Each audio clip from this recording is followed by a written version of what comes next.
You typed a long text on your phone screen to correct a tiny misunderstanding, then deleted it.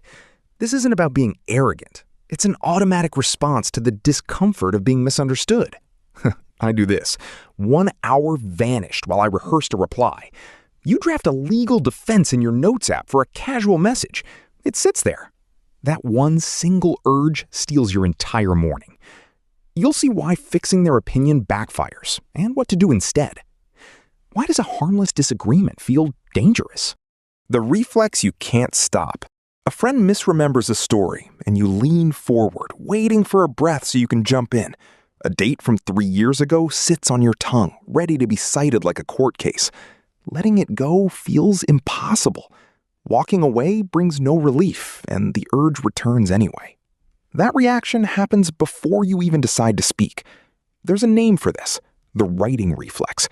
In plain words, it's the automatic urge to fix someone else's view. Every time you give in, you pay a price. Peace of mind vanishes to ensure a minor fact is accurate. An hour disappears while you mentally rewrite a conversation that ended at breakfast. The cost extends beyond lost time.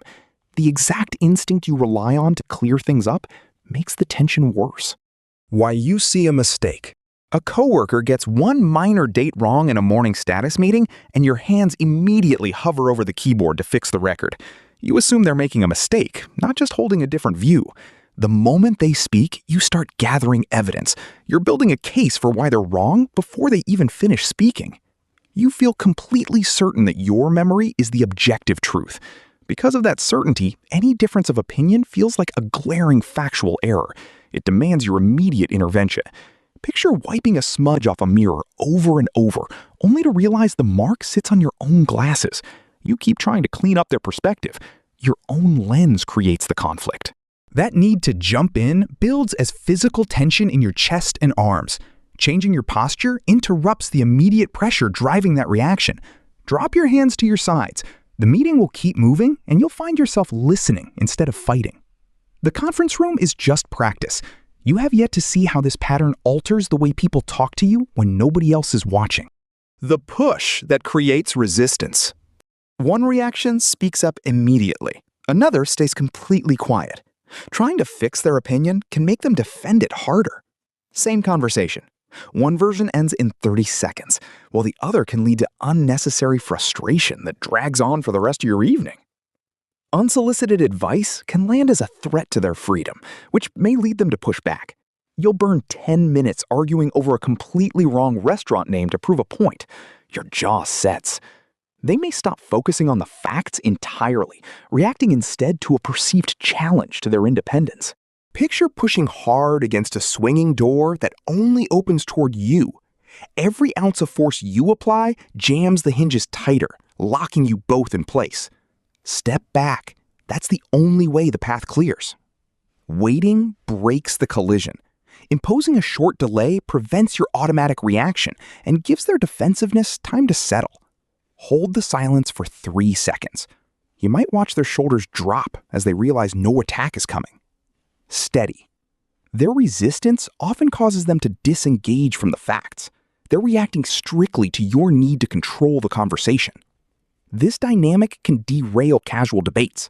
When stakes rise, the potential for friction grows. Repeated unnecessary corrections risk undermining the trust in your relationship. What does that leave you with when the quiet finally returns? The truth about the tension. You tried forcing yourself to stay quiet. It didn't hold. You correct them because letting an error slide feels like admitting a personal flaw. If you sit there and ignore the gap, leaving it unaddressed feels like a massive failure. You step in to prove your competence. Who are you in this relationship if you aren't the person with the correct answers? Tying your worth to being the smart one turns every tiny slip-up into a test of your value. You're polishing a tiny scratch on the hood of a car while the engine is smoking. The connection can begin to erode, yet you keep obsessing over the paint. Ask one question using their exact words. Repeating those phrases validates independence without forcing an agreement. This single script removes the hidden test of competence, letting you hear the actual meaning without feeling insulted. The argument may end. The exact script is, "What do you mean by?" followed by their exact words. This stops the friction that comes from your need to win. But you may still notice a strong, familiar urge to jump in. When the discomfort lies. Why is an unresolved chat so unbearable to sit with? Friction in an awkward exchange feels like a real emergency. A physical knot in your throat appears when an interaction ends without an agreement. That pause won't harm you, yet the open loop feels like a crisis. Picture a screaming smoke detector. The loud siren makes the room feel like it's burning rather than a cheap plastic box on the ceiling. That's what happens here. The internal tug-of-war of holding two conflicting views exhausts you. Fixing someone's words offers an immediate escape from that internal noise. You speak, the pressure fades. The relationship suffers just to make the internal tension stop. Your jaw finally unclenches the second you take the last word. But the connection breaks, leaving you with a bigger mess tomorrow.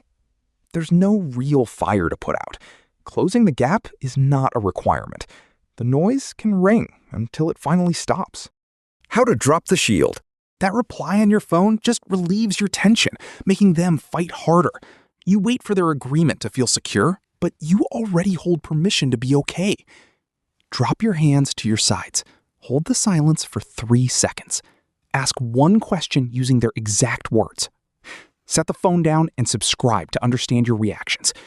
What is the last tiny detail you couldn't stop yourself from correcting?